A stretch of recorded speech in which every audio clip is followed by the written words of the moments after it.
A lot of the hardest climbs in the world, like when you look at the landscape of it, they're they're just uncomfortable. They're either like with Big Z, you're just like drowning in tension the whole way until you finally like give up or you like mentally exhausted, or like the climbs revolve around like a hold or a series of holds that are kind of sharp or unergonomic or slick, so you don't feel that security on the holds. Something like Lucid, like the pinch is just this like really isolated thing above your head. It never feels great. Like everyone pulls onto the pinch and the undercut for the first time, and they're like they have the recruitment shakes kind of thing, like moving their feet about. Like it doesn't feel good. Um, Eventually it feels good because you climb on it enough that those recruitment shakes go away and you actually feel kind of solid on it. And and that was my big learning this season, was that if you climb on something enough in consecutive order, you will recruit into the specifics of that climb, and you'll feel comfortable in those uncomfortable positions.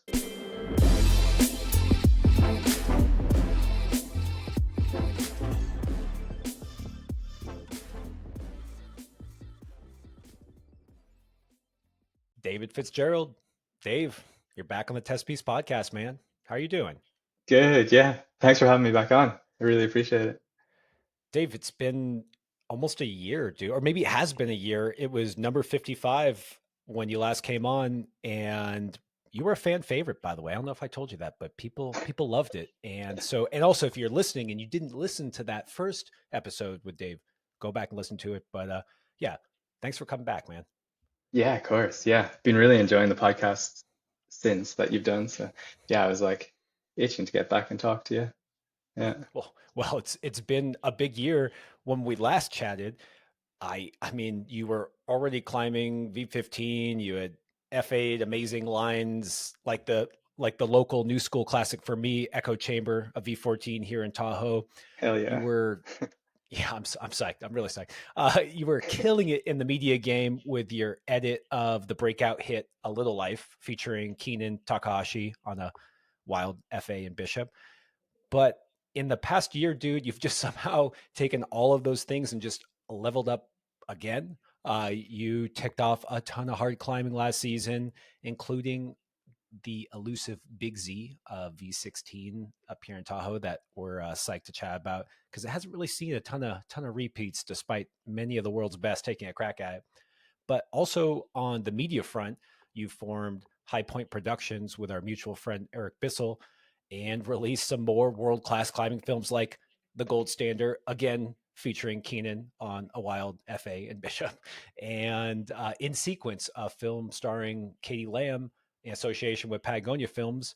And so, yeah, dude, that's that's quite a year, man. So let's go through it. Can you bring us up to speed? Can we start back in the summer, the end of the summer in 2023? I think you were recovering from some smashed up ribs during a weird fall on Old Man Winter. But yeah, let's Yeah. start there, dude. Oh, cool.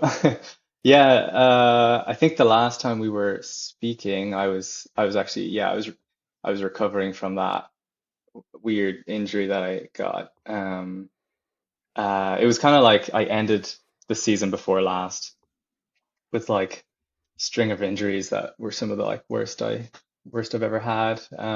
That first one being in June, where I had been going up, like a bunch of us in Tahoe had been going up to try this thing called Old Man Winter, um, which is this incredible, like it's like 45 foot tall, so you need a snow like landing to actually climb on it. And it just so happened that last year it was like, the season before last, it was like the second snowiest winter recorded in like the Sierra Nevada, and it was like the year that ended like the 20-year long mega drought in California. So we actually had to, like, Jimmy and Roman went up and dug it out, and then I went up with them a little later, dug it out some more, and we'd kind of built this like tiered landing for it.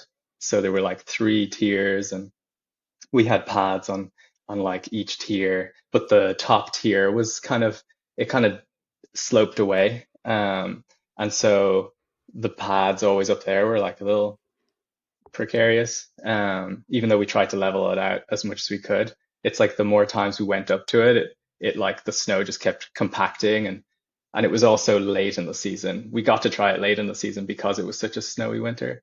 And so I think it was just all the like the melting, the freezing, us compacting it, and then on like towards the end, I think I'd gone up there 4 times, and on my last day, if anyone doesn't know, the climb is like this, like it ends with this all points off crux dyno to these like two edges that you have to be really like precise on. And I basically like threw myself at it, ripped off the two edges. I didn't rip them off the wall. I like came off, um, hit the pad at the top tier, and it was like sloping away. I like hit the back of the pad, and it skirted out from underneath me and kind of like catapulted me forward into this like ridge of compacted.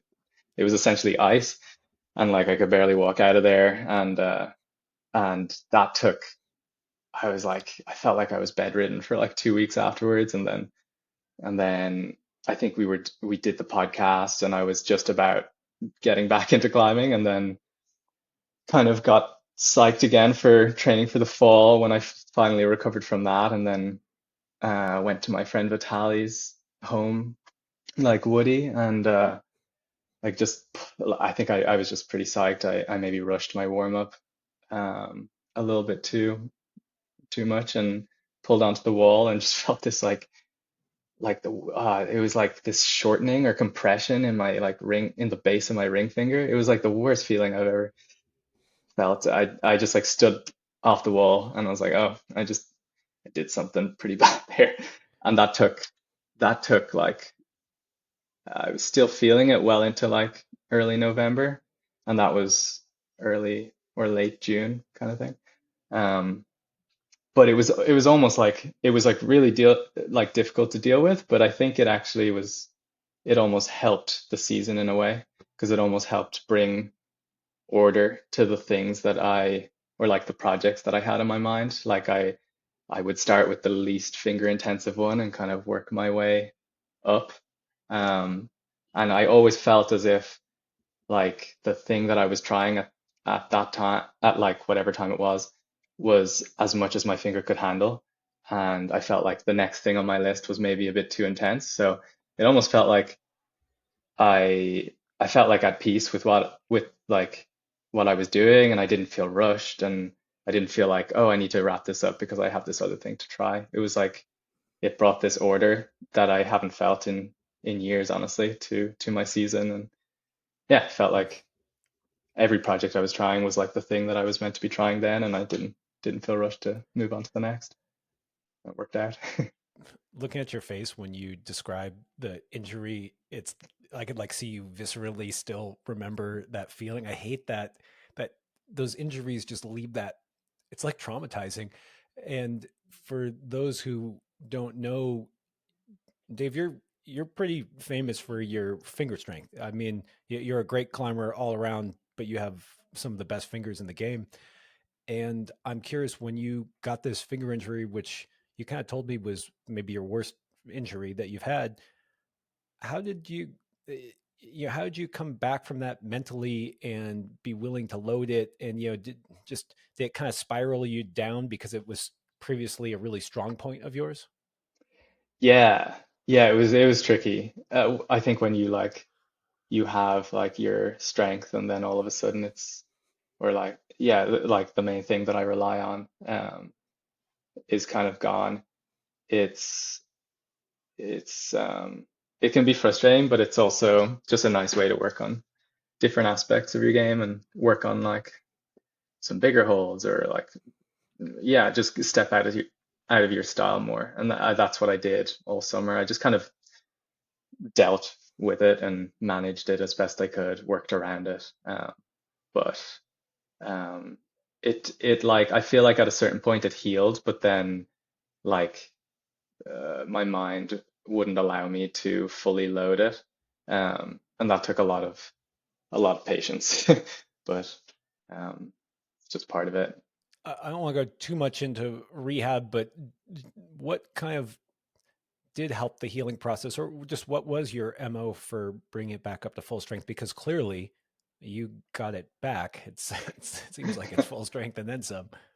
Yeah. I kind of just I didn't really do too much. I just kind of rested when I knew I needed to rest, and then pushed it when I thought I could push it, but not too far. It was just always like checking in with myself, being smart about it. I think near the start of the injury, I maybe like delayed the healing a little bit because I maybe pushed it a little too, everyone does it.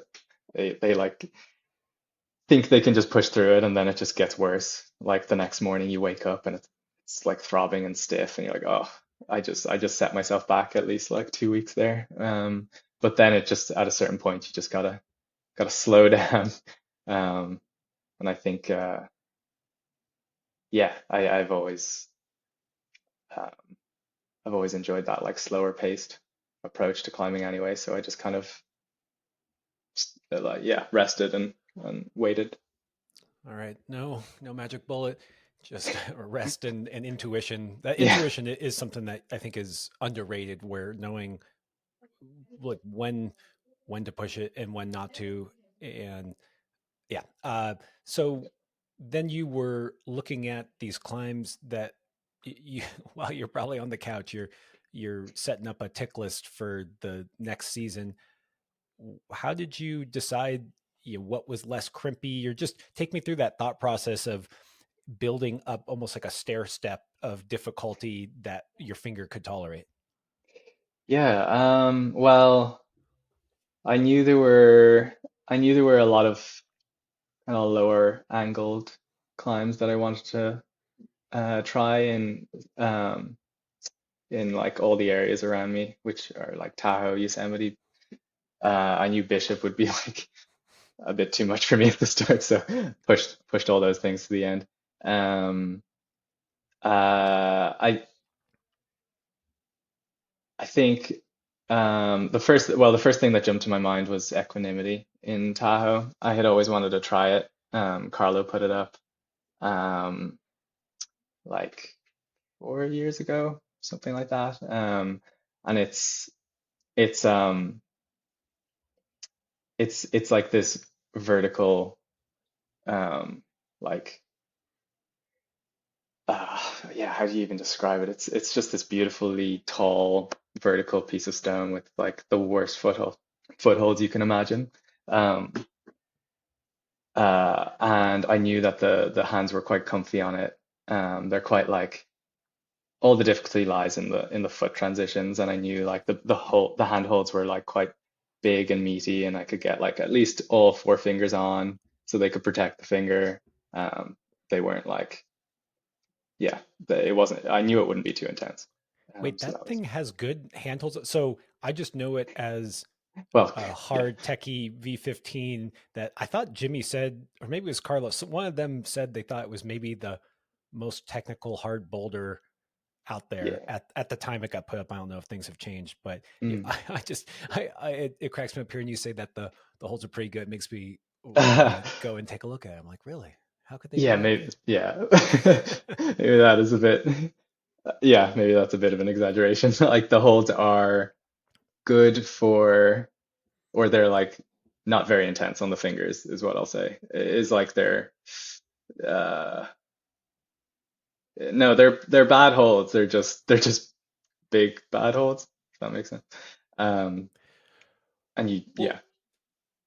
first of all, I think it's hilarious that when you hurt your finger and you're thinking about rehabbing, your mind went to a Vert V15. That's definitely not where my mind would have gone to.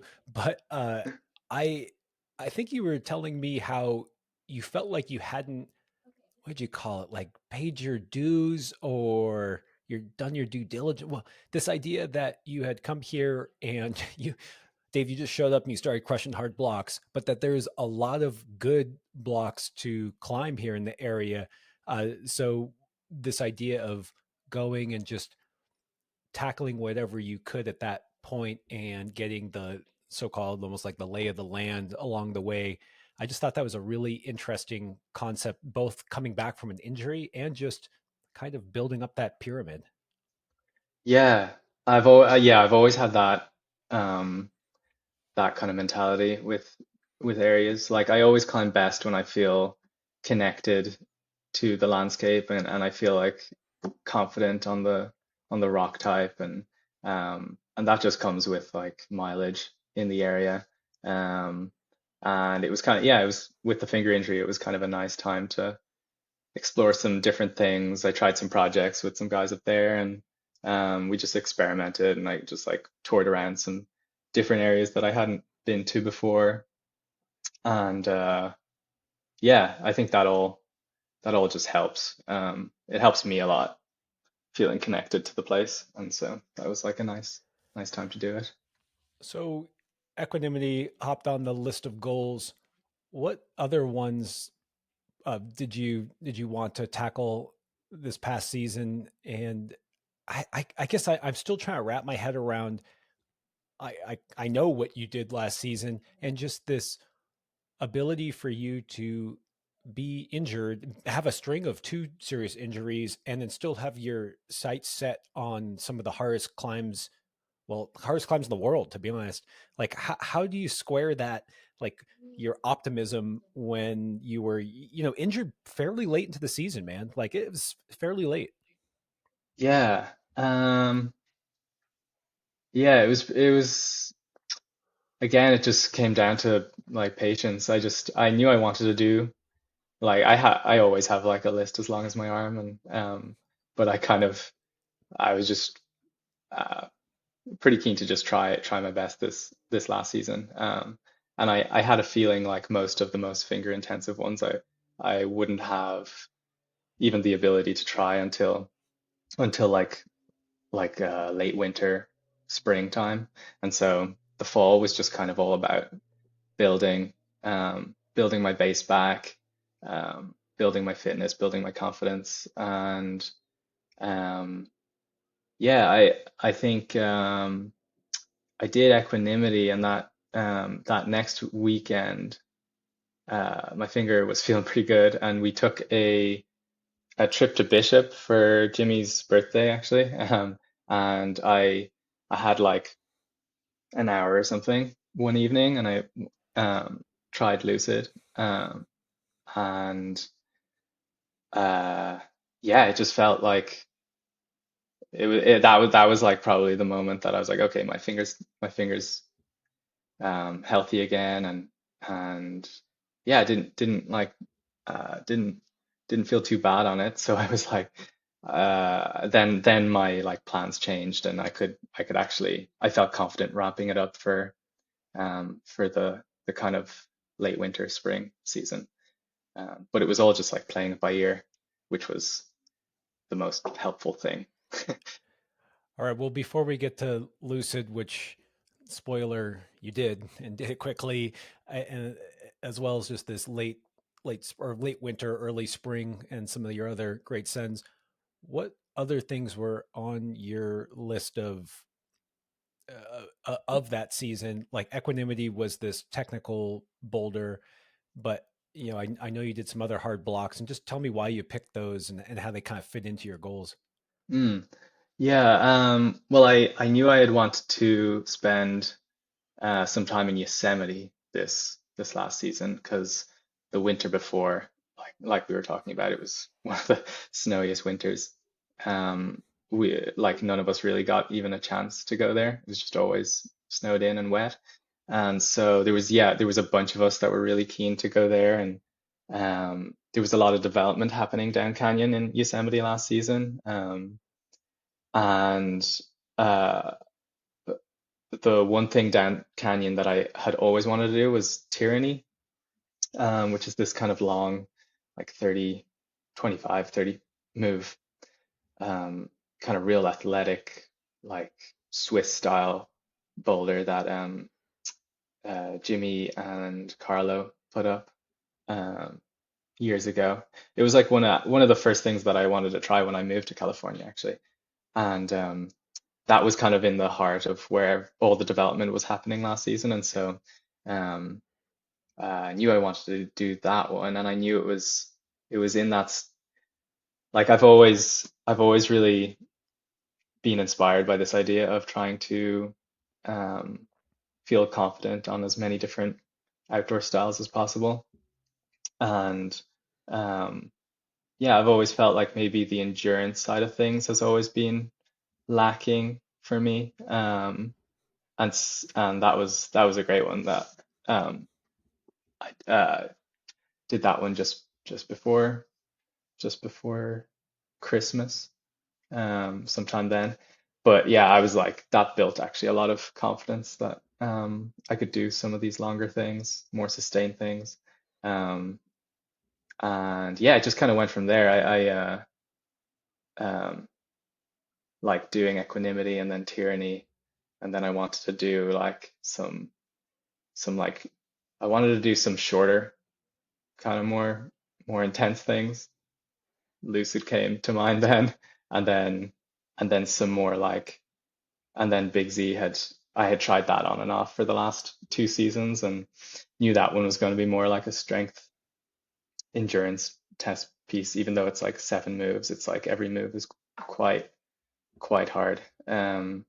And yeah, all these different styles kind of kept it fresh for me. I didn't get too bogged down in one particular style. I didn't end up training the same style over and over again all season and then slowly like dig a hole and almost like get injured again. I feel like all these different styles helped keep me healthy and kept kept me feeling like motivated and yeah, I was psyched to Yeah. tackle the next thing. I mean, I think it's so cool that you have these distinct goals of different types where tyranny is power endurance, or I don't know, sounds like endurance at 25 or 30 moves. That's like, that's full on route climbing almost. Maybe like World Cup style route climbing. And then equanimity being a super techie vert climb, and yeah, lucid being, well, that's a power board block right there. And then a big Z is some kind of combination of endurance and power. And I just, I don't know. When I heard you tell me that you checked all of these different boxes of styles in one season, that you had these goals that you wanted to do them, it just made me wonder if, like, is that a way that you've often tackled your climbing, where you see these different styles and choose climbs that are representative of it as your goals? Like, is that how your goal setting works? Yeah, yeah, generally, yeah. I think maybe in the last 5 or so years, I've drifted away a tiny bit from that, and I've kind of gone down this like this almost niche aspect um, of of um, like always seeking the same kind of things. But when I grew up in Ireland, or when I started climbing in Ireland, I there's like a ton of different styles there that that I always kind of um, like it's always nice to have like multiple different styles um, style projects within a season because obviously the weather changes and certain things become possible when other things aren't, and so it's always just like a smart way to again keep yourself healthy by not trying the same style over and over again, and also um, yeah, sometimes you can just try things when other things aren't quite possible. Honestly, it also really makes sense with how you structured it, where building movement and endurance on rock on tyranny, which for those keeping track is a, I think it's V14. Is that Yeah, am I right on somewhere that? there. And then equanimity is gonna really hone your footwork, your just that, you know, that flow on rock where you just know how to weight your feet, and then build, and then all those times you've been building your finger strength and power, and then putting that into action on lucid and big Z. It's very different from, like, we were chatting yesterday and you're like, oh, what are you psyched? And I had like one climb or maybe two climbs, and it's just like I don't know. It also seems to me like it's a good way to do it where you set yourself up for both momentum, like where you start winning early.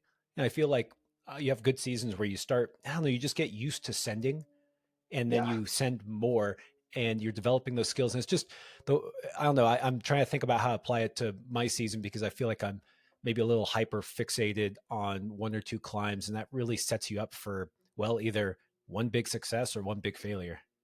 Yeah, totally. It's always been about momentum for me. Actually, that's when you can get the ball rolling, that's when you can have like good seasons. And so yeah, having those like big goals is great, but try and like ramp to them, um, and then have a plan for after them so you don't get you don't just stagnate. Okay, so you were partying with Jimmy for his birthday, decided to pull on to Lucid Dreaming, thought to yourself, wow, my finger is here.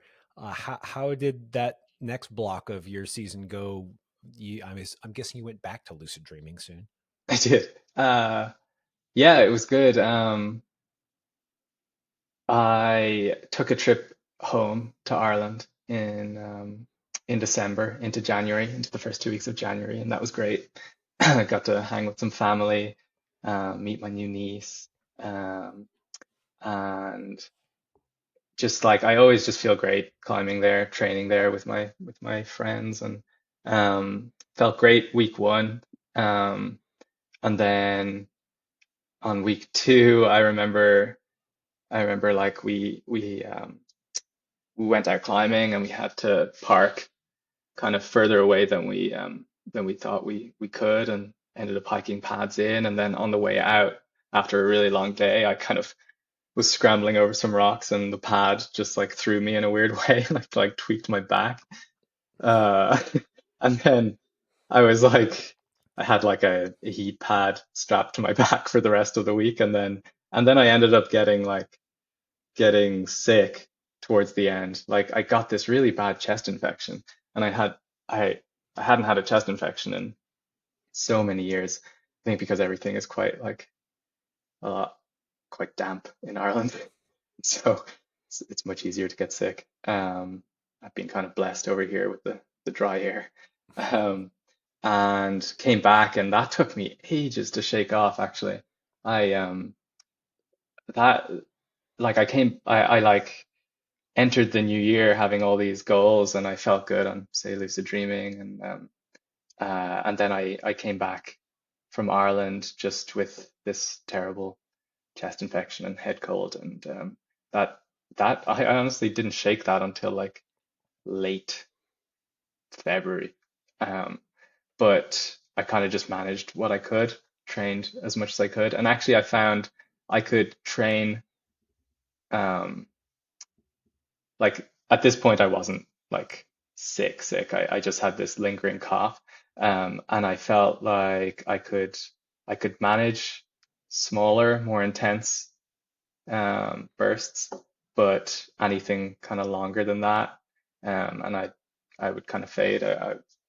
And so it was actually okay, because when I finally healed up from that, I took a trip to Bishop, got really excited again. Um, and yeah, kind of,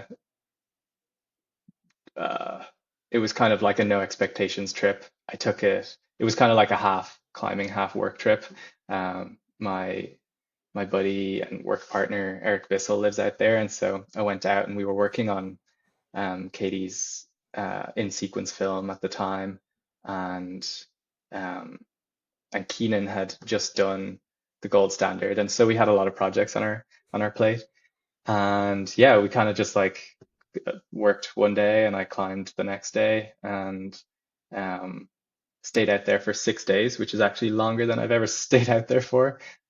This season, that's like my one goal is to spend more time there. But yeah, I just like climbed, rested.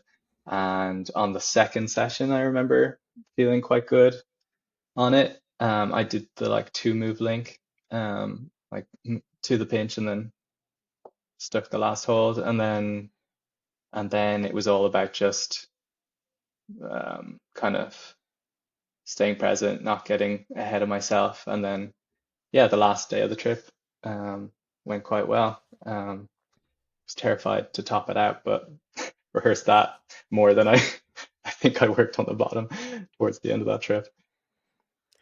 Dude, congrats on sending Lucid. That's Thanks. yeah, I kind of a legendary block always, and I know how psyched you were. I think when we did the last podcast, that was kind of the one you were talking about the most to me, maybe behind the scenes, just that you were really psyched on it. So I just Dave, you're blowing my mind where you keep adding these things where you get sick or you get injured and then you come out and it's like it seems like every time you get sick or injured you're somehow come back and then just climb really hard and it's also incredible that you were there doing that filming for in sequence and probably doing more editing with the gold standard, which dude, those are V15 video projects. I don't know. I'm just trying to do analogy to climbing. So I just think it's so cool. I just want to emphasize how awesome it is that you're out there doing amazing media work with in association with Eric. Shout out Eric, great guy. Yeah, And then also climbing lucid dreaming at the same time. And just this is why I think this is why Jimmy called you probably the most underrated climber out there. And it's just I'm impressed with your ability to put out really high quality work as well as climb at such a high level, as well as do it after getting sick and injured. So all of that is just I'm just saying, great job, Dave. What a wonderful I season, and we haven't even gotten appreciate it. to maybe like the cherry on top of Big Z. I I want to ask you again about when you got sick and this is connected with even your finger injury. How do you how do you keep kind of managing what you can do? Like when you got sick and you're like, geez, like I had momentum, I'm feeling good. I just had a great session on Lucid. I know it's there for me, but now this. Like how Mhm. uh, you kind of mentioned that you're like, oh, I can do these little short bursts, and that makes sense. Maybe huffing and puffing when you got chest cold isn't the best way forward. But do you are you do you get down on yourself, but then tell yourself, no, you need to just keep showing up and doing whatever you can, or do you have this wave of psych, even though you have something a detractor like an illness, and you just manage what you can? Just take me through how you figure out what you can do, and do you have to crack the whip on yourself, or does it just come naturally for you that you find what you can manage? Yeah, yeah, it definitely sounds like I get injured and sick all the time based on last season, but it isn't the case, and it was kind of new to me to have to deal with all of these setbacks. But I think, yeah, I'm just like kind of too obsessed to stop, really. So I just always manage what I can, and just do what I can, and then um, whatever result comes from that comes from that. Um, like with when I did come back from Ireland and I was sick. Um, I just shelved a lot of my projects. I didn't really have expectations anymore to do them. I knew the season in Bishop and Tahoe can be a little fickle towards like in the springtime. And so yeah, I kind of entered that. I had like had this fall season and then recovered from the finger injury and set up all these expectations for the late winter spring, thinking I would come into that feeling like really healthy and fit. And when I didn't, um, I kind of just went back to the same mentality that I had entering the season. And it was actually quite a healthy mentality of just like doing what I can do and trying my best. And um, I think that's a big thing that I've learned this last season was just that's a mentality that I'll try and tap into a lot more. Just like just trying and just try to get out to the projects, try to um just try, really. It's all we can do.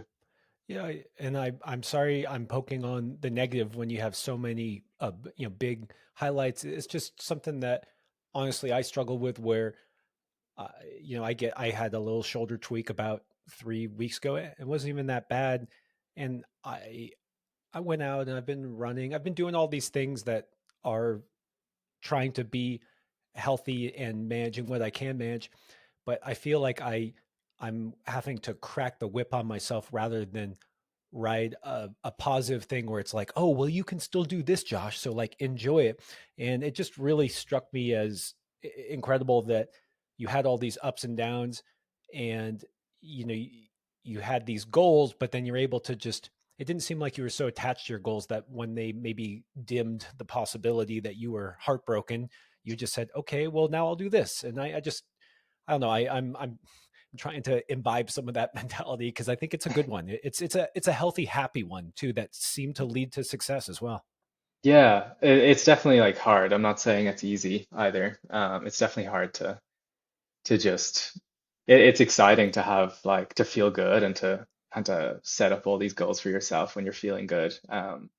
But equally it's as important to just go a little easier on yourself when you're not feeling great and just managing what you can.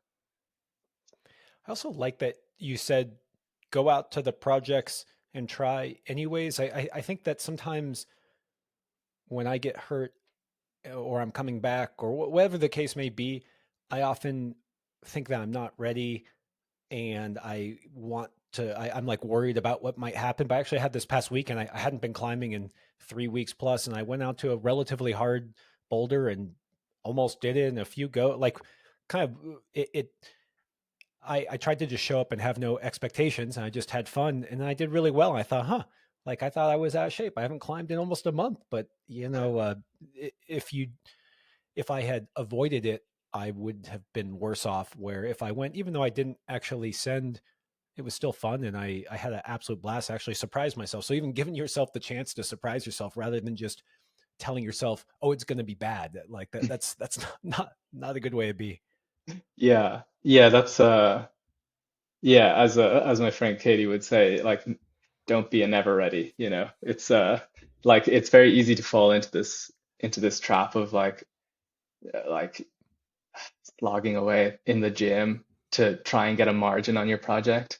And if you don't feel like you have that margin, then you just stay in the gym and you keep grinding away and you never actually get out to your project and try the thing. Like I feel like you can try and replicate your project all you want, but no replica is really going to simulate exactly what your how your project is, and there's always learning that you can do on the actual project that you would never discover indoors. And it's kind of a, like a it's it's better to just get out there if you can and get on the real thing. Dave, I literally heard Katie's voice in the back of my head when I said something about not being ready. I was like, damn it, there's Katie. Don't be a never Don't be a ready. never. Yeah. It's good. Okay, so you crushed Lucid in a few sessions. That's No. amazing. And then you went out to Big Z, or actually, sorry, don't let me tell the story. But Big Z has been on your radar for a while. You've tried it off and on. I think we'd even talked about it a touch in the last podcast we did. Could you tell me a little bit about the history of Big Z, your history of Big Z, and then yeah, how what the story was this past season? Yeah. Well, it was put up by Sean Rabbitoo. Um, can't really remember the year. Like 5 years ago or something like that. Um, I first tried it in late 2021. Um, I tried it like close to my birthday. Remember that. And it was before I had even met many, uh, many of the like Tahoe community at that stage. And I just went out with my partner Zoe and um, kind of it was like it was in that time of the year where certain things were just snowed in, and then other things, like things closer to town were kind of the only things that were really, um, I was really able to try. And so, and especially in terms of like things you can try with by yourself or with limited pads. So I just went out to see how it was, and yeah, ended up feeling quite good on it actually. And then the next season kind of came back, and um, uh, yeah, I think I managed to do all the moves on my second session, and um, yeah, from then it just like turned into um, this kind of really long process where like I could do the individual moves and I could do like two move links, but then you start to just it just builds way more than any other climb I've ever tried before. It's super technical, and you get like if your position is off even in the slightest, it just creates this snowball effect where it affects the next position. You just slowly melt off the climb basically.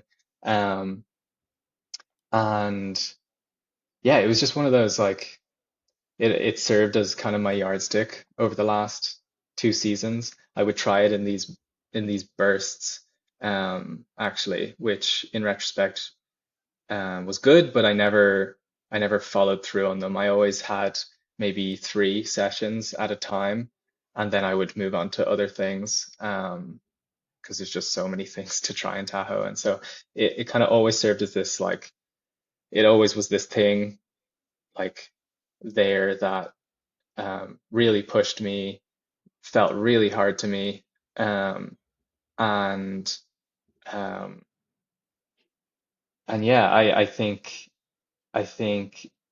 this season the difference was that um, I just tried it more times, more like the block that I kind of or like the I just put more sessions in like a short time frame than I had ever done before, and I was amazed at the kind of way I adapted to it. Um, and it was great. It was like I think always in the past it felt like this thing that like every session I would end feeling beat up and just try to imagine how it would feel um, to actually link the entire sequence. And I always just thought I would need to go into the gym and just grind and like level up, like way more than I've ever done before, and like almost accept just the pain of of that kind of grind. And whereas in reality this season I kind of just um it got to a certain point where most other areas were too hot to climb in, and a lot of other things in Tahoe were kind of weren't in great condition, and Big Z just seemed to be in perfect condition, and it seemed like it was the only thing that was logical to try at the time. And so I was like, well, I'm just gonna hit it like once a week for however long it takes, until I get like a clear sign that I should stop trying. And it was amazing. I've I haven't had that approach in so long, and it was really refreshing, to just not have any expectation, and just to keep going until until it felt like logical to stop. And yeah, I just like adapted from one week to the next, and always felt like I was making progress. Like I had this crazy linear progress over the 6 or 7 weeks that I tried it, where I would kind of hit a new high point every day, or I would unlock um, something really important in like in a move or a position that would help me like get further the next session. And yeah, and in the end, I ended up doing it, and I didn't have to go through the pain or the grind of like getting a margin on the climb. I just got out to it, and I learned on it, and climbed it in in this like it was like it was kind of just the perfect outcome, because I think if I had just grinded it out in the gym until I got a margin and then did it, I may have left the process thinking that maybe I wasn't like ready to do that again ever. Because like I feel like I would have maybe, yeah, at least felt hesitant, starting down the path of another long-term project like that. But in the end, it gave back as much energy as I gave to it, because it just was like, it just felt like from week one to week seven this last season, it just felt like this inevitability.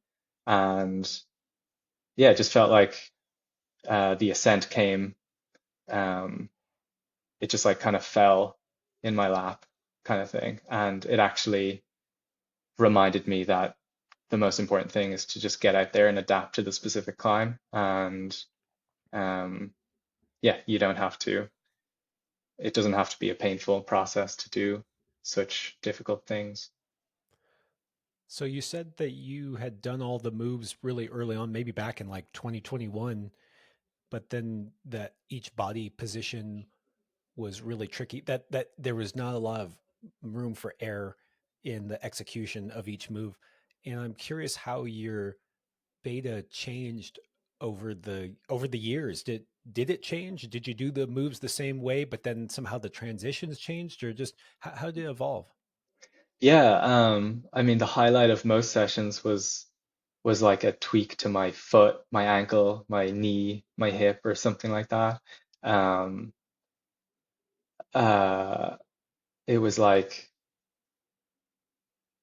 I had done the link from the crux move into the last move, which is like this come in, drop in move to this like small little slot. And it's that move in itself feels very uh like I never felt like I had a margin on it. I always felt like it was a game of luck, and how like mentally fresh I was when I got there was kind of the decider.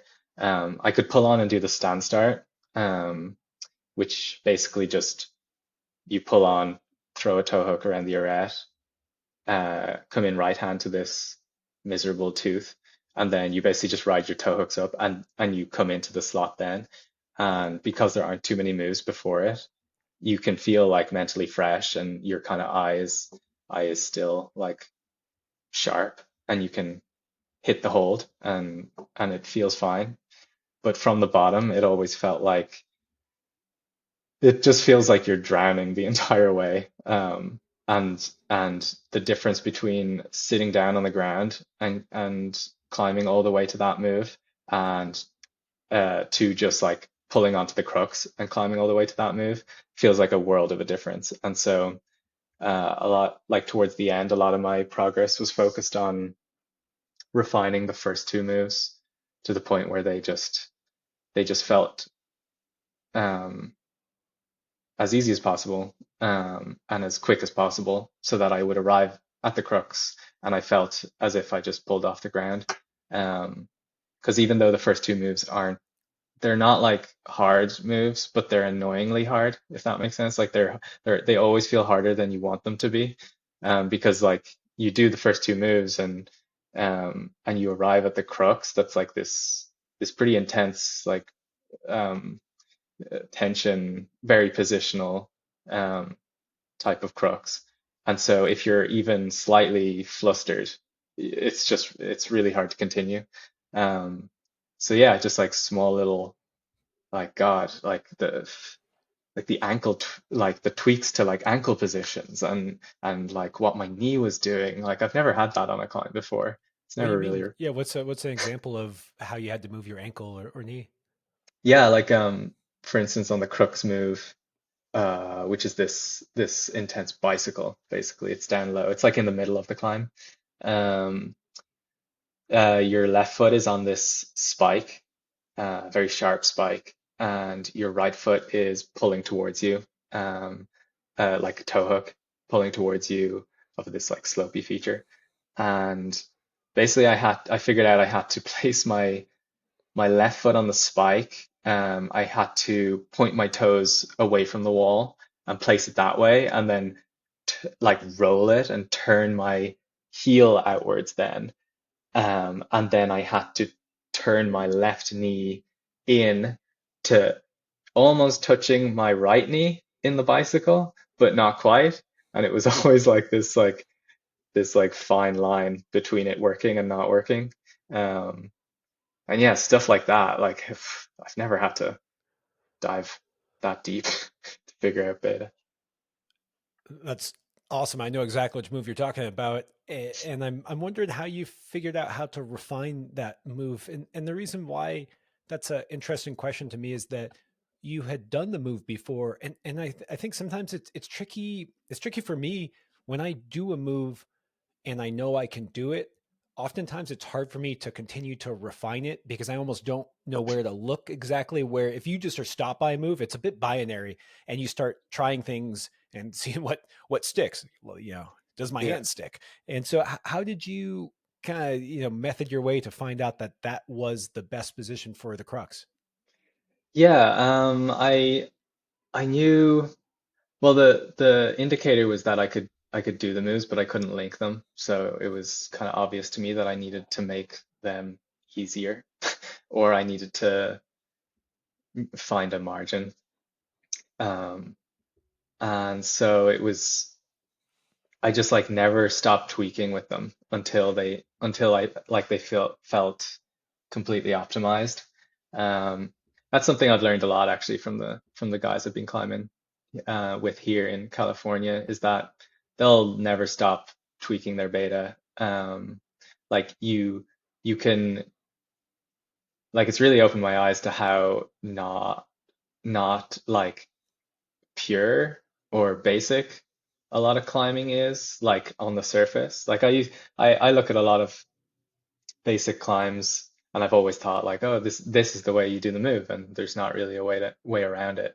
Um, Whereas like climbing with the guys here, I'll think that, and then all of a sudden they'll just like keep tinkering, and then they'll say twist their knee in on this move that I thought you had to stay open on, and all of a sudden they've just learned the move and they've unlocked it and they can just do it on repeat, and you're still kind of stuck in your method of like trying to trying to overpower the move or um and so and so that's like a big thing I've learned is that when you can't do a move, don't just don't just kind of shy away from other possibilities and again, lock yourself in the gym until you get a margin.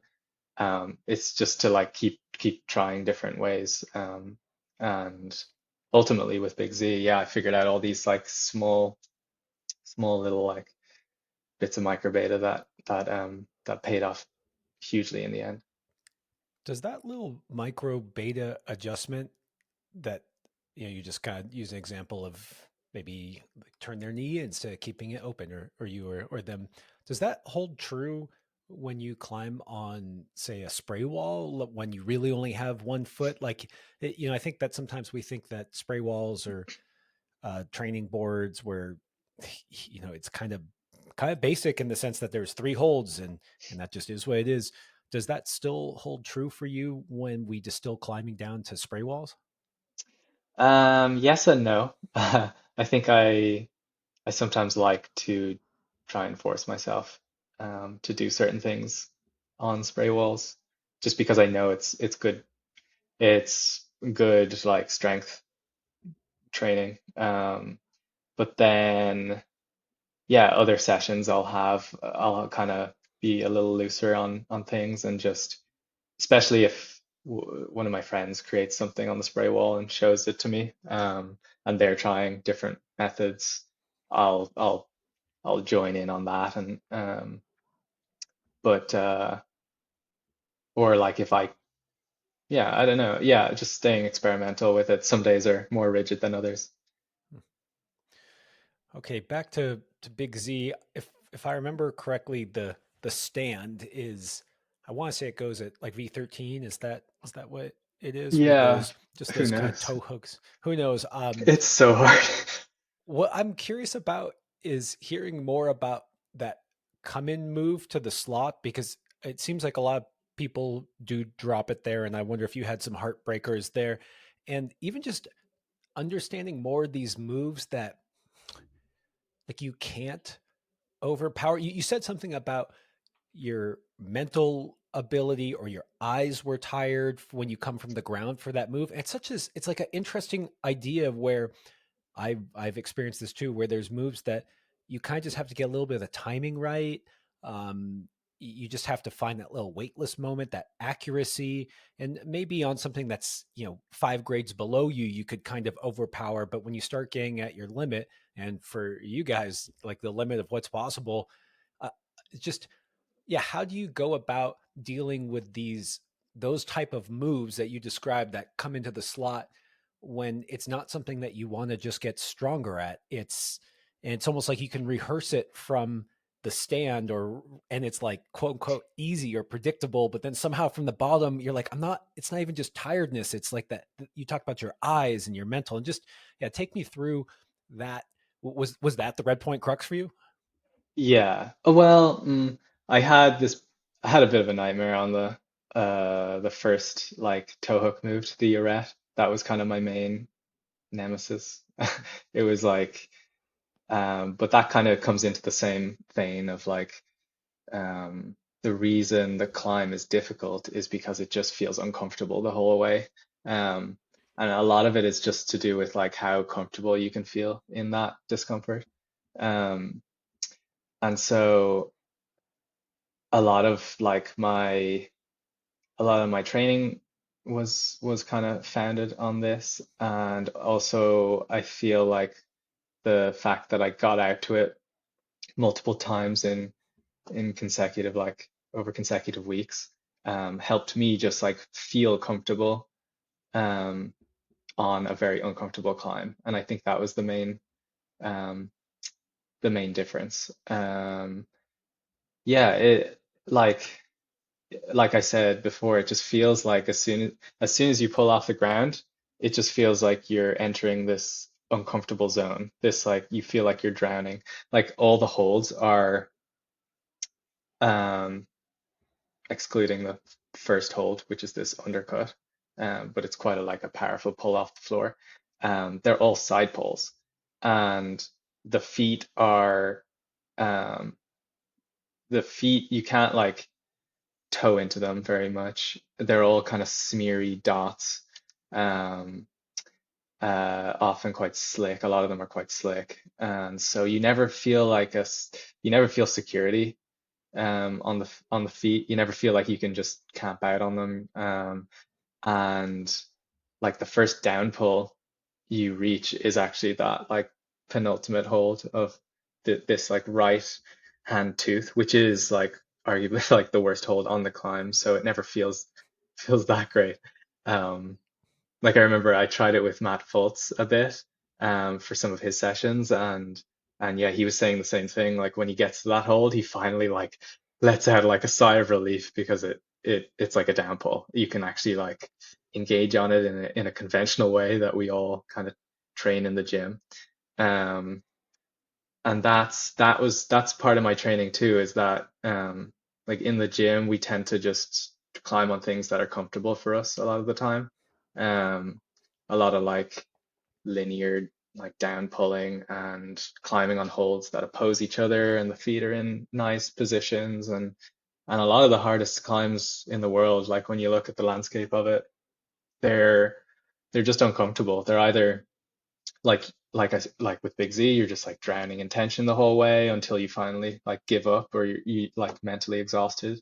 Um, or like the climbs revolve around like a hold or a series of holds that are kind of sharp or unergonomic or slick, so you don't feel that security on the holds. Something like Lucid, like the pinch is just this like really isolated thing above your head. It never feels great. Like everyone pulls onto the pinch and the undercut for the first time, and they're like they have the recruitment shakes kind of thing, like moving their feet about. Like it doesn't feel like good.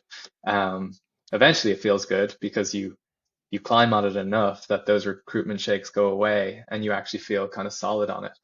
And that was my big learning this season, was that if you climb on something enough in consecutive order, you will recruit into the specifics of that climb, and you'll feel comfortable in the those uncomfortable positions.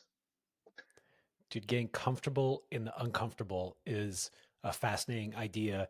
And I am totally guilty of just wanting to romp around in the gym on opposing holds, perfect feet, and then you get these holds and you're like, like I wish that Gaston was just like 5 degrees less tweaked, and all of a sudden it would feel totally different. But you don't get to tell the boulder that, and so I I find that I who else actually said that on the podcast? Something similar was Noah Wheeler, where he encouraged people to really embrace the awkward, maybe he called it, Mm.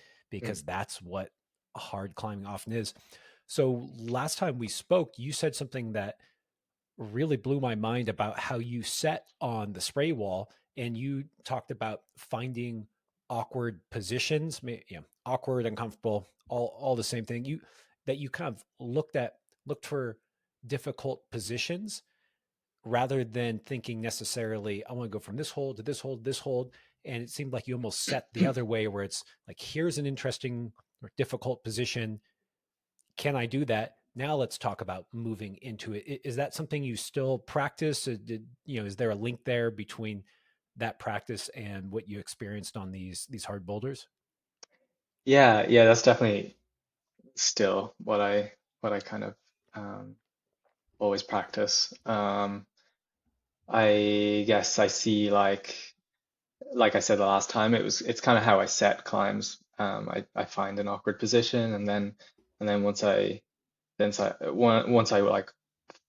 like work that position, holding it isometrically on the wall, I then figure out ways to move into it and out of it. Because, like I said, like looking at the landscape of the hardest things out there, yeah, often things are just not ideal, um, and so it's just about embracing that in training too. How do you how do you find the line between awkward and uncomfortable and injurious? Right, like and that's a little different for everyone. Clearly someone may find a position awkward and uncomfortable, and another person may not. They have more flexibility or more strength, and just how do you ride that line between it being awkward but again not injurious? Yeah, yeah, yeah. You have to be smart about it. I think, I don't really view any specific holds or positions or moves as quote unquote injurious. Like I always view it as like with the right amount of like progressive exposure to something, you will adapt. And and then it becomes like no more injurious than anything else.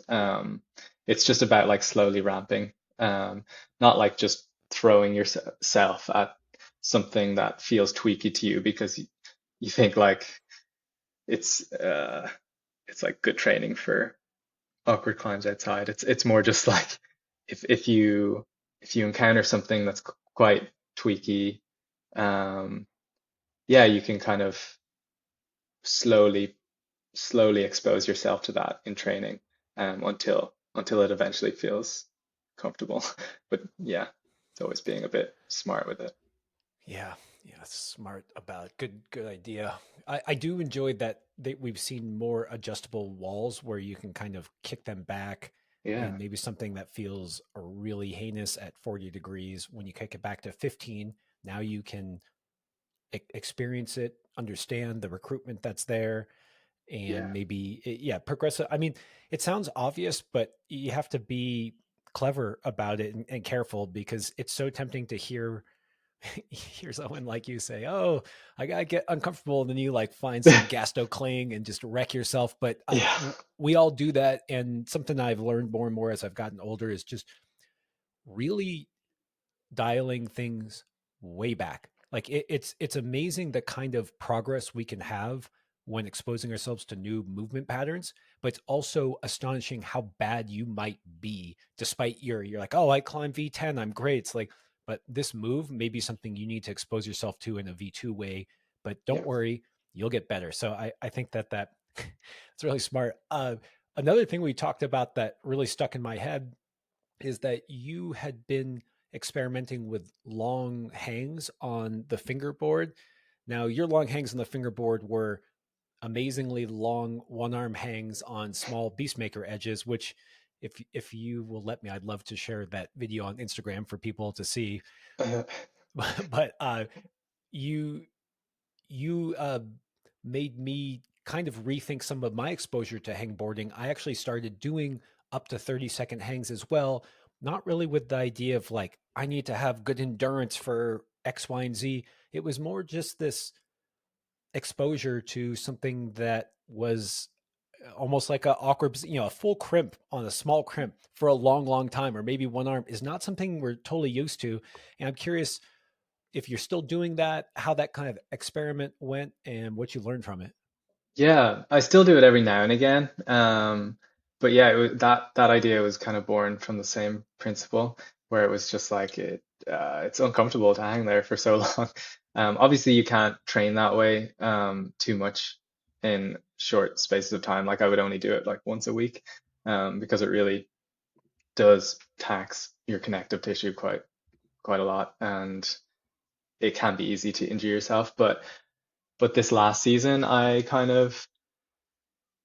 did them sometimes as a way. It was kind of like my benchmark, my yardstick that I would kind of do every now and again just to like feel them. But most of my projects this past season were were kind of like there's kind of like two modes that we all oscillate between when we're climbing. It's either you're like concentrically like actively like pulling and flexing and squeezing on the holds, or you're kind of like passively hanging off them, like you're just resisting your fingers kind of opening up. Um, and I tend to climb quite passively whenever I can, and you can kind of climb quite passively on a lot of things. You like set up on the holds. If it's like a static edge climbing and the holds are kind of opposing each other in a nice way, you can kind of just climb quite passively through it. And it almost feels like you're just on each hold, you're setting up as if you were just pulling onto a hangboard. Um, but the climbs that I had this season were really quite active.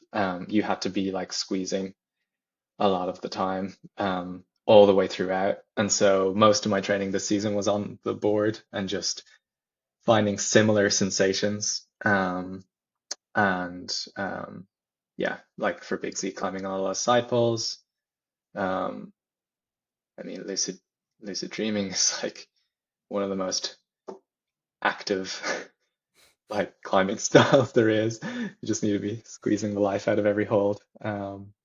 And so yeah, the hangboard did take a little bit of a um, like I didn't put as much effort into that this season.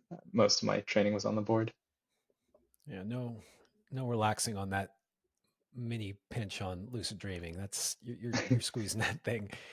Uh, so less hangboarding, but some more board climbing. I think of when I was asking you some of the things that changed this season. You mentioned that you were kind of climbing maybe more, maybe I'll say thuggy style on made up climbs with, was it with Max Kremer? Yeah, yeah, my buddy Max. Yeah, he's a bit of a wizard at that Uh, dynamic thuggy Really stuff. quick shout out to Max for doing Airstar, his recent trip to Yeah. Rocklands, which I think is just got to be one of the most stunning blocks in the world. In my opinion, just I think it's Hmm. so cool. And so congrats, Max. I know that was a big one for him. But yeah, tell me more Yeah. about those kind of sessions, and did they target something that you typically do not in your style of climbing?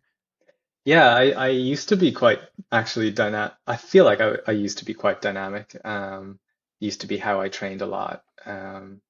Like when I first started climbing, the first like 4 or 5 years, used to go into the gym and just try and make these limit power moves. Like you'd barely be getting like the distance on the holds, but like you would just have a group of friends just throwing yourselves at these things. And then started to like slowly like slip into this more niche style of like moving more controlled and slowly um and then yeah, this season was kind of a nice like refreshing change where I kind of returned a little more to that like big holds, big moves kind of style. And yeah, I think it helped me like keep my like bigger muscles more recruited.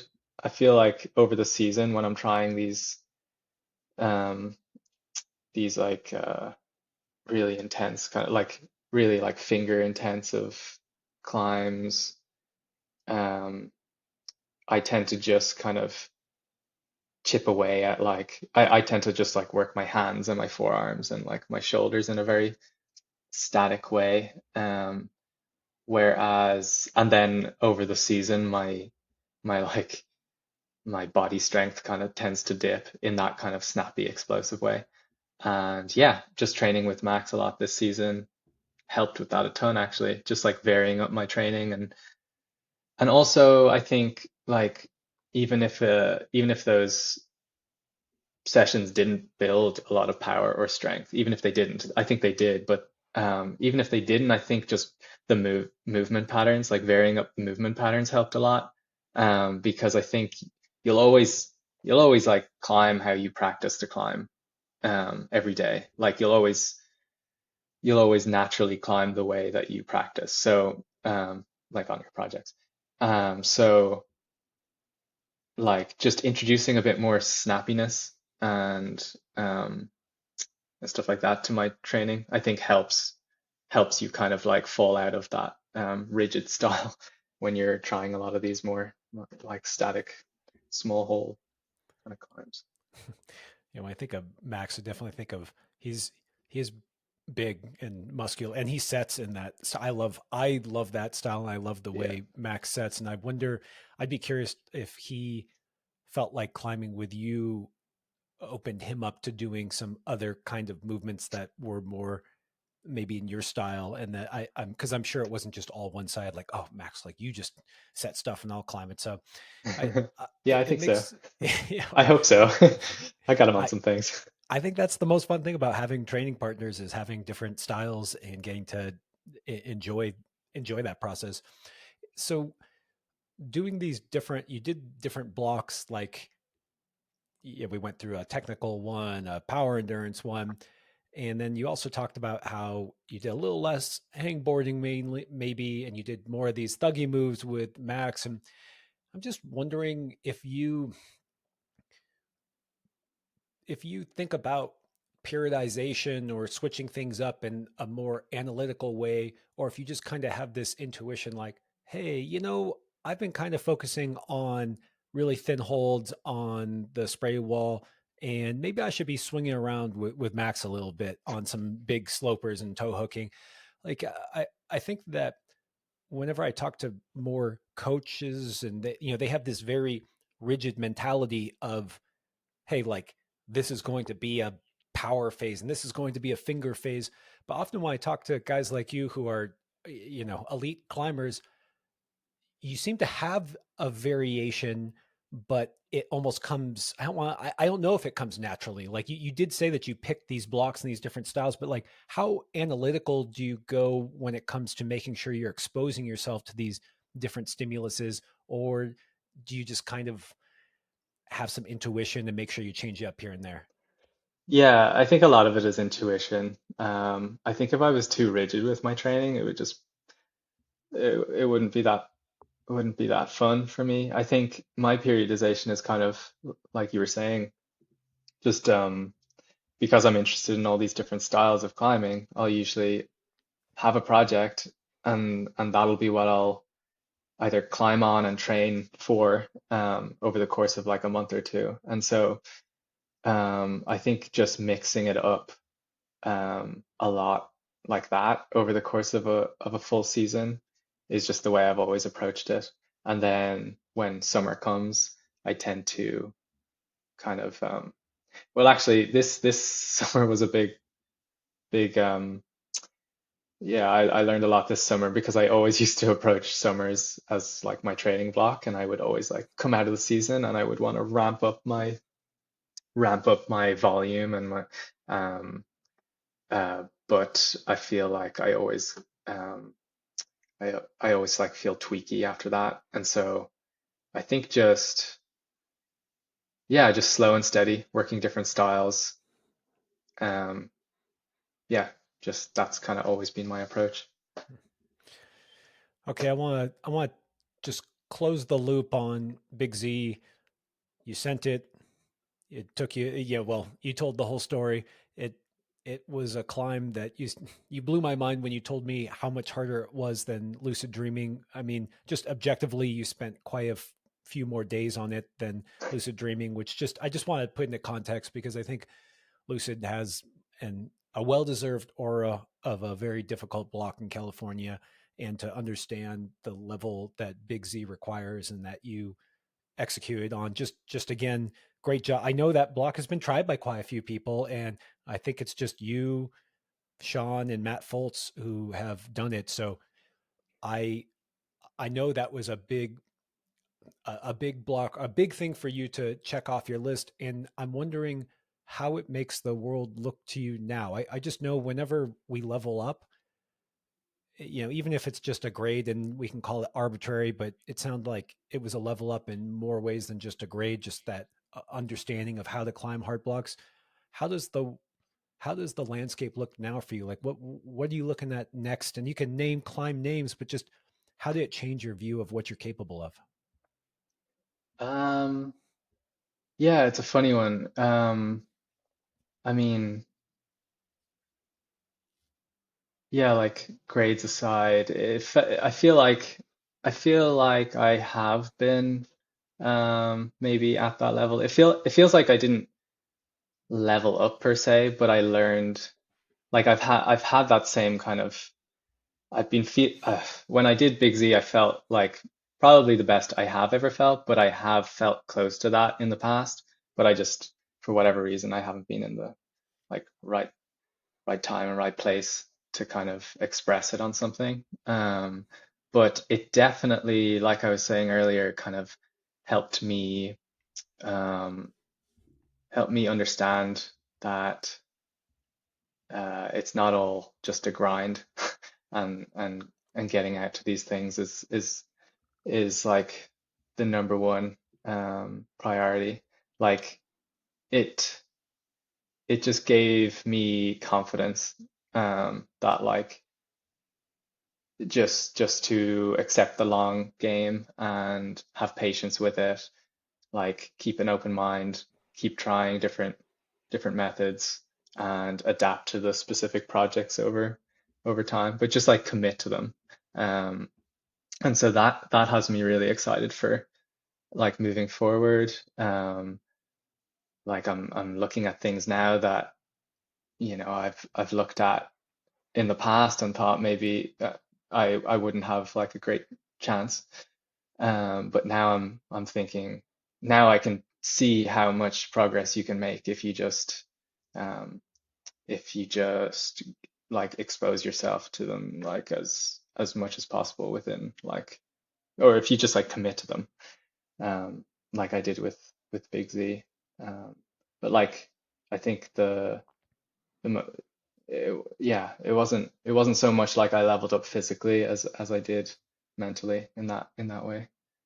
So you got rid of your case of your small case of never ready syndrome, or I shouldn't say it quite like that. It's just it's interesting to hear that what you, and I'm paraphrasing and just trying to understand. So if I repeat it back to you incorrectly, let me know. But just that the projecting process was an unlock, that you realized that with time on a specific problem, it could really change versus that you needed just more and more margin of strength in the gym.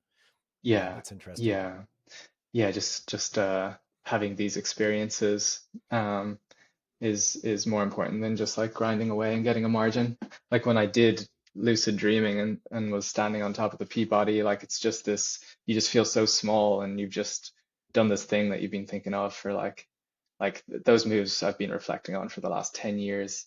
And you just like you just it's just this confidence building. You just feel like you can do anything at that stage. And it was the same with Big Z, that whole process coming out the other end.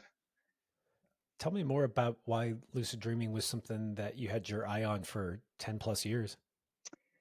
Yeah, I mean, it was probably like I feel when anyone gets into something, the like first things that they see are they have quite an impression, and a lot of the time they can dictate whether the person continues with whatever craft they're in. Like with climbing for me, when I first started, I I think Real Rock 10 was the first film I downloaded and like watched in college library, and I just remember the like feeling I got from watching it. Like I never thought, it was just like I saw it and I was just inspired by the feeling. Um, it's kind of hard to describe in that way. Like it wasn't as if I ever thought I would interact with it or I would travel halfway across the world to try it. It was just like that's like whatever it was. It was like the music, the like everything, um, the desert feel, how they captured the desert, um, and yeah, it just like I guess those moves have been in the back of my head for 10 years or 12 years or whatever. And then standing in front of it and actually getting to try it, and it's quite, yeah, it's quite a nice feeling. Yeah, when that boulder got done and saw it on real rock, it definitely was it it really was a mark in time for bouldering. I feel like it was kind of like, oh, this is hard. Okay. And Mm. I loved it. It really made me feel good as kind of someone in California that it happened in Bishop. So when you saw that video and you said you were maybe in the college library, were you studying film at that time? Oh no, at that time I was actually studying art history. That's what I did my undergrad in, and then yeah, joined the joined the college climbing club. That's how I got into it, and then studied film after that. I finished my undergrad, took a year off, and then went back to study film, and just fell in love with that whole process. Basically, took off the year from climbing that year when I was studying film because I got so obsessed with it, and then moved to the States, and it's been just like trying to build a life in film and climbing since. You're doing it, man. So now you're helping create videos that are inspiring people, and it was a little life last time we spoke, and now you've done the gold standard. I mean, there's been other productions, but I think the gold standard and in sequence with Katie were both kind of two really big ones. Can you tell us more about, yeah, what's been going on in your editing world? I said to you last time, I just you with what you did, especially with gold sequence, or sorry, not gold sequence. That's a good. Uh, the gold standard. You just created a young Dave watching that video, who then 10 years later is going to stand on top of that block with the same feeling that you had on Lucid. So, yeah, what's it like now creating those media for other people to consume? Yeah, it's great. It's the reason I do it. Like yeah, just getting to share these things with people. Like the biggest, like I just love when I receive feedback like that, that like it's kind of really touched someone, like inspired someone in a way. Um, Getting to work with like close friends on them has been really enjoyable too. and yeah, we're just really excited to continue and keep our ears open for like new projects. If anyone ever wants to, if anyone has any ideas out there that they want to come to us with, that would be great. We're always looking for ideas.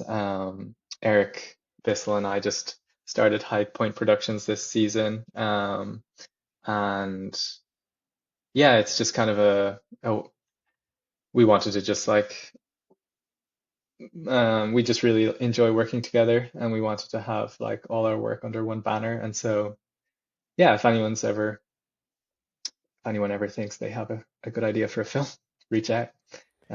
We're always like, I'll double check with you, but I'll maybe we can drop your email for High Point Productions in the show notes in mm, case someone has some ideas. It seems like you're always busy. Whenever we're talking, you're like, "Dude, I got so many deadlines," and it sounds like you're always busy. So, uh, yeah, especially now. Like, so if I'm not mistaken, I'm sure your roles cross sometimes, but Eric is often the guy behind the camera, and you're the guy editing that footage. Uh, could you just give us a little like editing 101? Maybe you said something about this idea of shooting for the editor because a lot of people out there probably are the ones taking pictures, but maybe a little bit of both. Like, what do you look for? What does it mean to shoot for the editor? And then what are you doing when you're editing these great films? yeah. So I guess I guess what editing comes down to essentially is tone, pace, and rhythm. And there's a lot of obviously um, like there's a lot of disciplines within film, but essentially they're all doing the same thing. They're all trying to collect the the best building blocks for the edit. Like it all, the movie's made in the edit. So um, basically, if you're like, there's things that you can do to give the editor the best chance to tell the most compelling story. Um, and maybe that isn't, spending like an hour trying to capture the beautiful sunset. It's like using your time to just like grab inserts, reactions, just all these different elements that the editor can then take and shape and mold into an actual compelling story. And yeah, Eric does a really good job at that. We've worked we've worked together a good bit now, and we have a nice kind of workflow going. Like in terms of pace and rhythm with the edit, like a good a good rule of thumb is like if there's something that you're shooting, if there's like two elements within the shot, instead of instead of just like shooting one thing, holding it for a second or two, and then panning down to the next thing, maybe maybe instead like hold longer on one or the other, like hold longer on the first. And then if you still want to do your pan down to it, but then hold again. And so the editor has the option to either include the pan, so the kind of pace or the rhythm of the shot is like built in, and that might work for specific sequences, or they can like chop the first image and the second image and kind of keep them separate and play with the kind of rhythm and pace that way. So that's a good one. Something I always look for in work that lands on my desk. Yeah, and just variety. I think that's pretty key. All the films that you have put together have this great narrative story. I mean, yeah, there's a beautiful story that gets told in them. And Appreciate that. how do you? I mean, it's what makes them so attractive, really. But in something like the gold standard, I don't. I could just say, look, he just climbed a new boulder. Like there was a stand start, or well, a stand on shoulders start, and he started from the ground. It has a hard grade, but how do you think about crafting the story behind that? Because it's not. There's definitely a lot more than a 30 seconds of Keenan sending. Yeah, Well, Keenan is a great character to shoot. He is like he's very like giving with like how he'll tell you how he's feeling, and he'll come off climbs and he'll immediately start analyzing what went right, what went wrong. And so that's really useful in terms of telling a story and telling like like I feel with climbing specifically, it always just the culmination or the ascent is always going to be way more meaningful if you can see the context like that went before it, like all the sessions, all the like trial and error. And it's funny with Gold Standard actually, that was tricky because Keenan had been trying it for years, and he would try it on and off. And it was this season that Eric just happened to be there for like the last six sessions. And so we were trying to tell the story of the entire process, but we only had six sessions worth of footage. Like Keenan had some kind of old camcorder footage or like Super 8 footage. And he also had, I mean, the clip that we placed at the very start with him sticking the crux move for the very first time, he sent that over and we built it off of that kind of thing.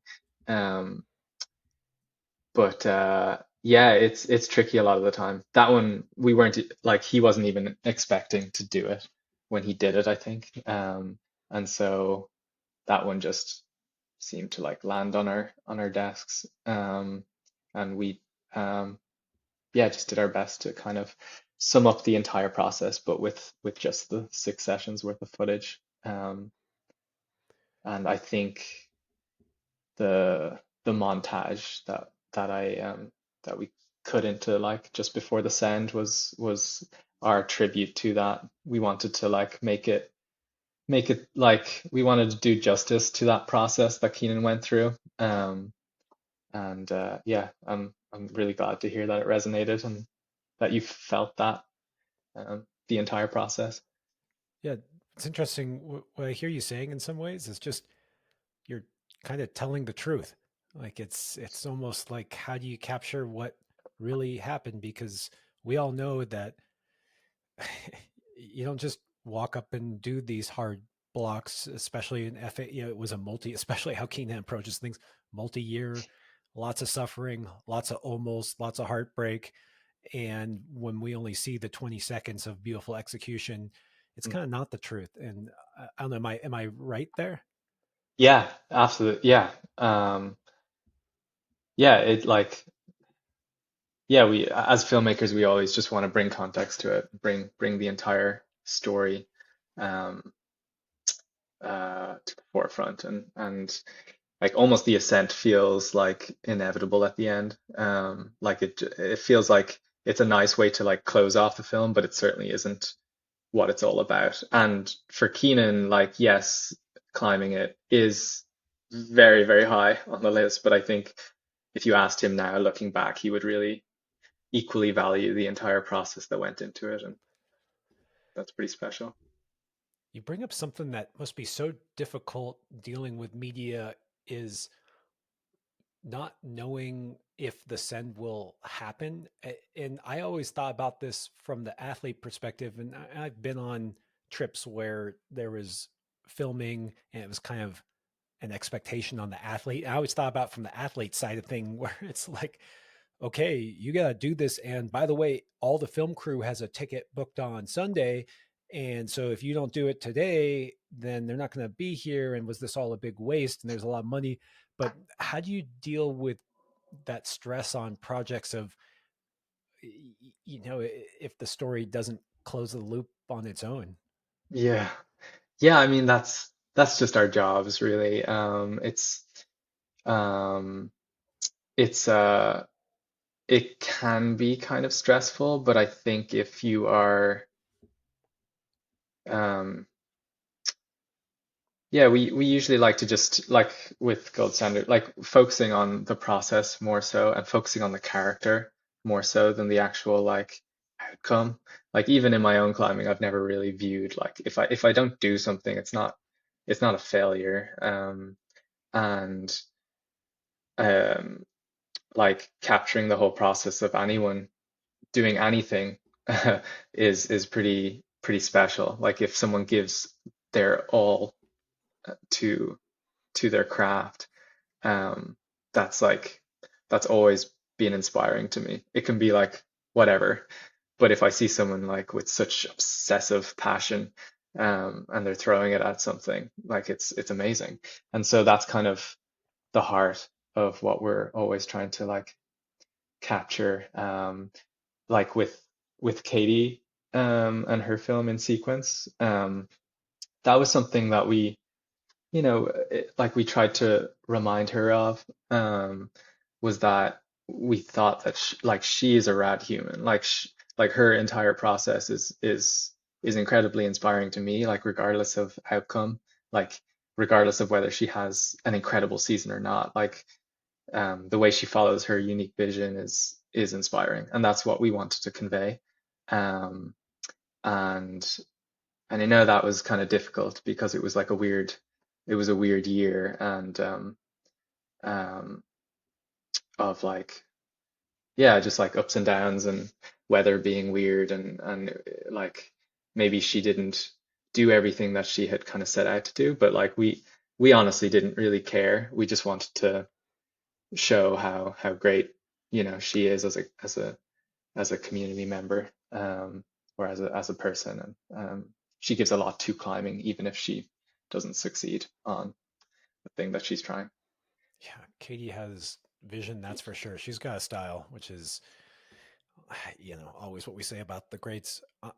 I want to know more about what it was like doing in sequence, because it was, that ended up on Patagonia's channel, and not that doing a classic film like the gold standard isn't. I mean, it's what I'm used to, and I shouldn't even say it's classic, because it's a big film. It was not just like that little quick hit on Mellow. It was, a real story.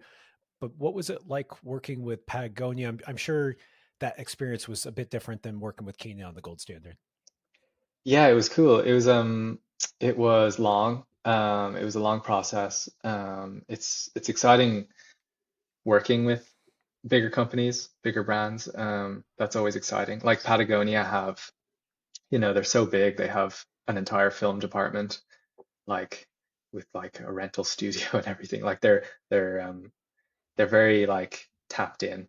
And it's like we would liaise with their film department the entire way, and it's nice to be able to communicate with like producers and directors and editors who have been kind of doing it for a very long time, and they know how the process works. They know what a rough cut means. They know what a fine cut means. They know what picture lock is, like all of that kind of stuff that isn't necessarily a given on other productions. That was nice. But then there's obviously like pros and cons with everything. Like with bigger companies, it's always just a little. It's hard to like license things. There's always like issues that way. There's a lot of people that you like feedback is a big thing. Um, you really want to bring your best to those projects. So like you have this like built up expectation of what you want to achieve when you enter those kinds of projects. And it can be a little like panic inducing when you're in the edit and you feel like it's not working for whatever reason. Um and yeah, you just want to do a good job. And so it can be quite all consuming, like those types of projects. They can be like they can take over your life, and this one really did. For me and Eric, we really wanted to do it justice.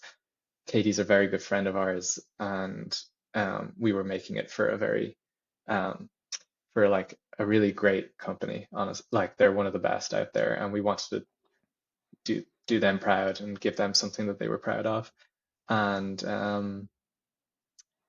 Yeah, but so it's not like it's not the most sustainable thing to always be like doing these larger things. So then it's really nice to have something fall on our desk like the gold standard, or some of these like smaller production things where we get to just like it was just like me, Eric, and Keenan, and then Keenan had a few sponsors involved, but yeah, it was quite like we kind of just worked all together and through that one actually together kind of quickly, um, which was really nice, and it felt like refreshing, and it felt like a nice break from these like bigger ones, and then kept us refreshed going back to get back into them. Well, you guys did a great job with In Sequence and definitely highlighted what makes K special. Mm, And that's I'm great. wondering if anything came out of doing that work with Patagonia that you will bring to these admittedly lower budget things that are, more just like these smaller projects. Like, what did you take away from a bigger budget project like that you think you'll apply to something like the gold standard? Interesting. What would I take away from that? Not sure. I tend to like. I think uh, I think just editing in general is all about just kind of like experience, and the more the more you do of it, the better you'll become. It'll become like intuition. And so with like with like a bigger production, like I said, when you pour your heart and soul into it, like every like cut you make is intentional, and it's very focused, and you want it to be impactful. And I think just the more you expose yourself to that, then you'll take that into these like smaller productions, and you'll like you can just like be a lot more efficient with your work. As soon as I asked you that question about what you might take away from the bigger production that you had with Patagonia, it struck me that what has really stood out about what you guys have done is that these smaller productions feel like big professional films, man. I think that's why they've made such a splash in the climbing communities, that they don't feel they feel like big, huge deal films. And so it's something that I think is really cool, is that there's this professionalism you guys are bringing to that media creation that I feel like you're ushering a new era where, you talked about Real Rock, which I love all those Real Rocks, but those were the big films of the year, right? Hmm. Like these are the collection that we will all go to the theater to see for the year. And then we had this kind of these little short clips of people standing really hard.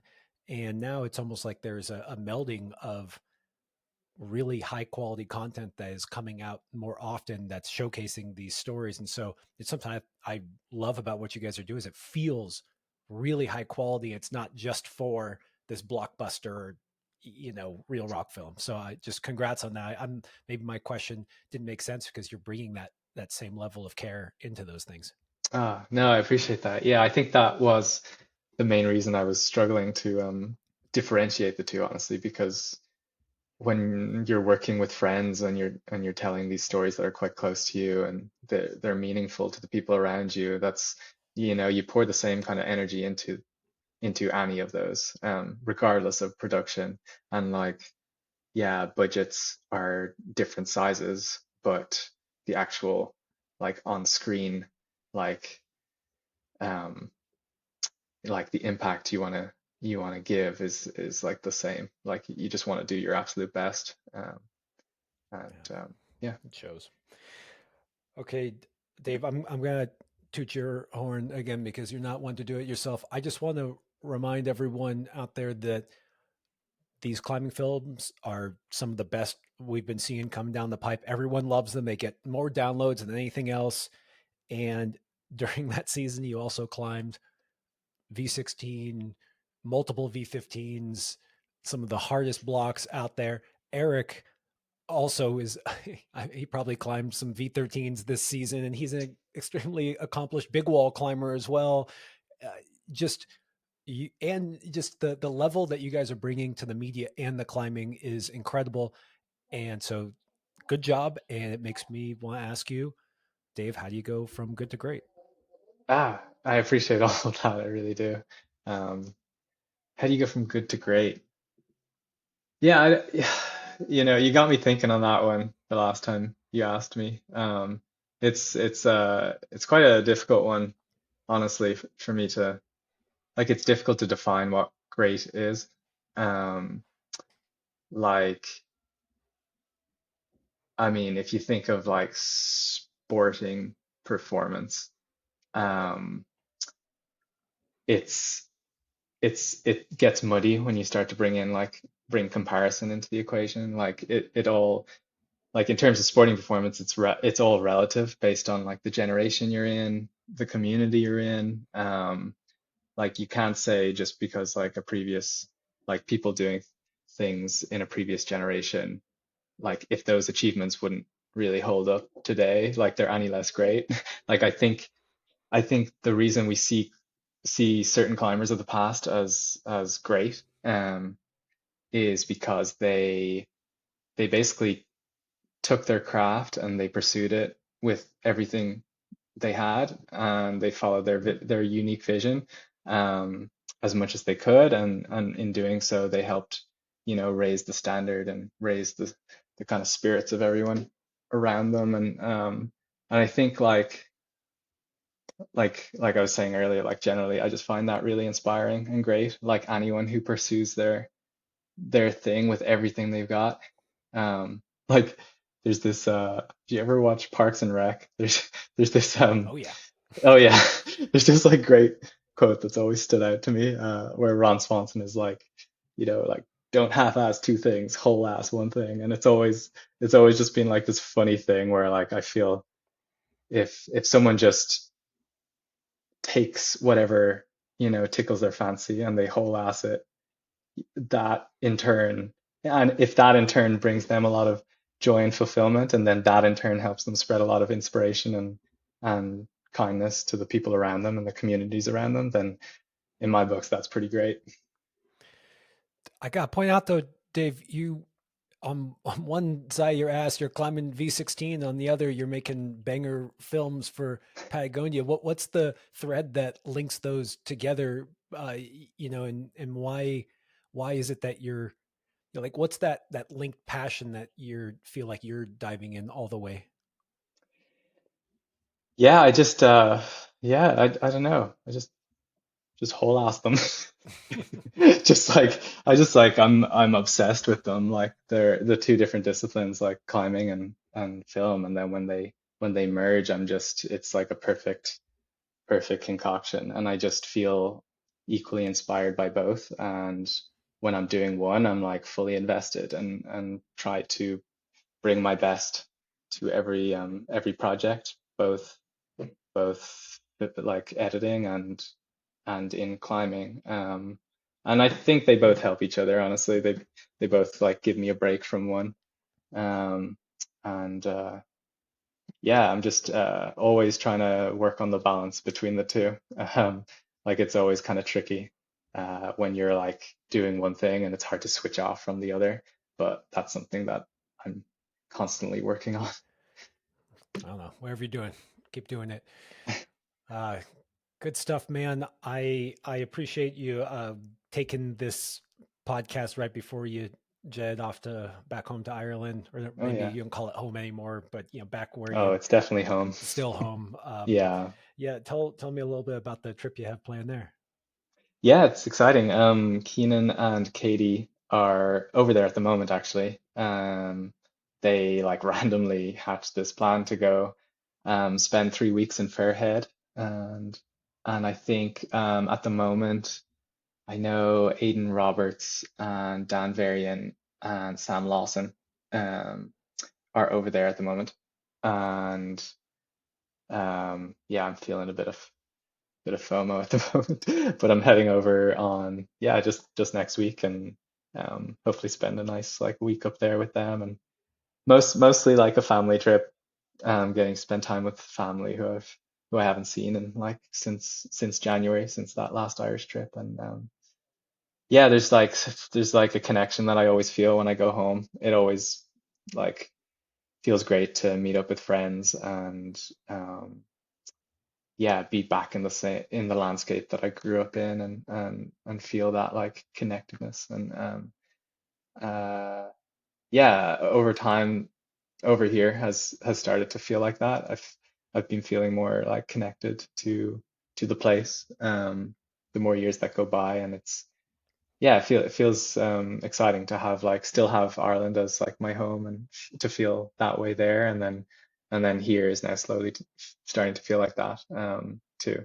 And it's yeah, I'm just excited to now show Keenan and Katie around like one of the areas that meant a lot to me when I first started climbing. I haven't I hadn't I haven't like I never spent too many um like I maybe took like 10 weekend trips up to Fairhead when I lived back in Ireland, but it was always like a really special place to me, and it's kind of cool that now it's kind of seeing some action and getting kind of the recognition that it deserves, because it really is like this incredible venue that has a lot of potential.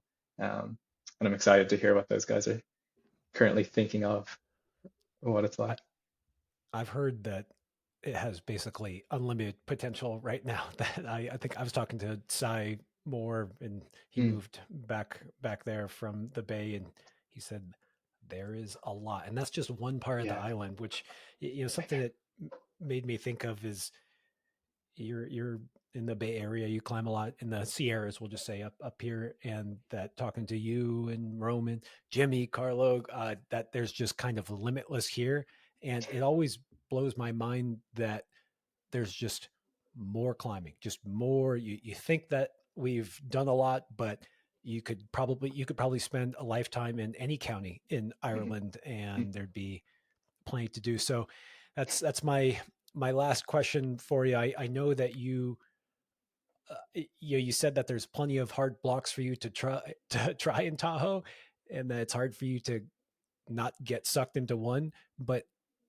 is there? It seems like you just did all the hard blocks. Like, what's left out here for you? Oh, there's plenty.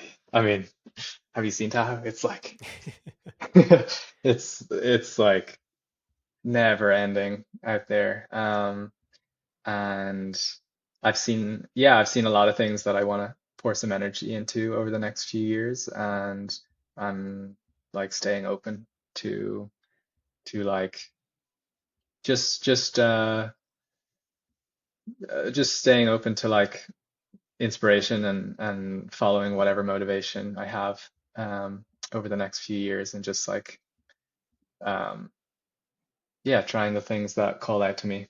I think that's like my new way forward, is just to um not to like beat my head against the wall trying something, like one thing in particular. Like there's just so much out here that you can kind of just follow your whatever like vision you have. And yeah, and like I'm surrounded by, we have Yosemite, Tahoe, Bishop. They're all like very different. The places feel different.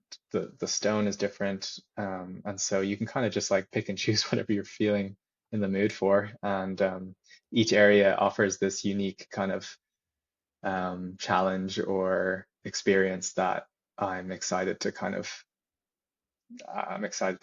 dive into more and more over the next few years. I think the landscapes are the thing that kind of call out to me the most. Like I was saying, when I feel connected to an area, I tend to climb best. And so this season, there's like multiple things in all of those areas that I kind of have vague intentions of trying. And when I get out there, I'm just going to like try and get out there as much as I can, and feel like a sense of like home in each area. Um, and then hopefully, yeah, I'll eventually find something that gives me the same kind of feelings that Big Z and Lucid Dreaming had on me. Like I was quite sad when I honestly did both of them. Like it was like leaving a part of me behind. Like I felt like my like when I first moved over here and got to experience Bishop for the first time, and then everything seemed to be building up to like my first top out of the Grandpa Peabody, and it just felt like this incredible experience. And the same with Big Z, like the that little pod that I would, you know, drive up and just like sit there by myself a lot of the time. And um, yeah, I'm just excited to like find more of that in um, as many different areas as possible over the next few years. It's really exciting to me to hear that you've ticked some of those iconic classic test pieces and that you feel like there is just more and more potential here. I'd love to see more 16s and a 17 get done here. I don't know why I have just some kind of local pride that that would occur here. And it Mhm. seems like you and the crew are the ones to do it. When you spoke about this idea of greatness in context, I realized that you're just surrounded by people doing amazing things uh, all day long right next to you. And so maybe you don't always realize that, the achievements that you've had. And it makes me think that in a year, Dave, what's your next year going to be like? On this trajectory that you're on, I'm excited to see because I did not. Maybe you knew it was coming after we spoke last year, but I was really amazed at all you did in this short time period, and just looking forward to seeing what a whole nother season brings. I appreciate that. Yeah, I mean, yeah, I don't know. Hopefully less injury and sickness, I and don't know, hopefully man. more Seem to. balance. Are you sure? Because Maybe it helped. Yeah. well, I will throw out a couple of ideas here for films. I would love to see Ireland get a full fledged, maybe you in front of the camera as the main subject and sharing some of what makes it special and inspiring the generations to come. Because I think that if you put out something in Ireland where it was where you started, and I know you have a lot of fans there that have followed your journey, and to see you kind of highlight Ireland and maybe point out some projects for the next generation. I would love. I think I've been to Ireland quite a bit, and I think it's a special place, beautiful place, and so I'd love to see that. I'd love to see Yeah. even more Tahoe footage of you and the crew out on these cutting edge blocks in a beautiful landscape. So those are my little pokes to that I would love to Nice. see come up on YouTube. Oh, that's good to hear. Yeah. Yeah, in the works. A lot of things in the works. That's good though. Yeah, it's good to hear that you'd be psyched on an Irish film. I'd honestly love to make that someday. The only thing is it's very tough to capture just how green it is. It looks when you go there, it looks fake. It doesn't quite look real, and I'm not Yeah. sure the video can ever quite capture that. And the smell that there's always that bit of breeze, and that you can smell the ocean, and maybe even some sheep you always smell. And I just Yeah. it's what a special place. And I will also shout out Highpoint Productions one more time for you to plug that newly formed venture with you and Eric Bissell. And if you Appreciate let me, that. I'll share maybe your email in case someone listening says I got a pitch for you. Hell yeah. Yeah, no, that'd be great. Would love that. Okay, man. Well, have a safe trip. No chest colds, no injuries. You can climb V16 without getting injured, I'm sure. Thanks again for joining me and fitting in all the deadlines and great media. You really are you're putting out content that will inspire someone. They saw it. They're going to stand on top of gold standard, a little life, who knows what, following Katie's footsteps. Thanks for putting out that work. Thanks for putting your whole ass into all of it. And take care, man. Good chatting. Yeah, good chatting. Yeah, thanks very much again for having me on. It's been great. All right. Until another year. No injuries, though. No injuries. Have a good one.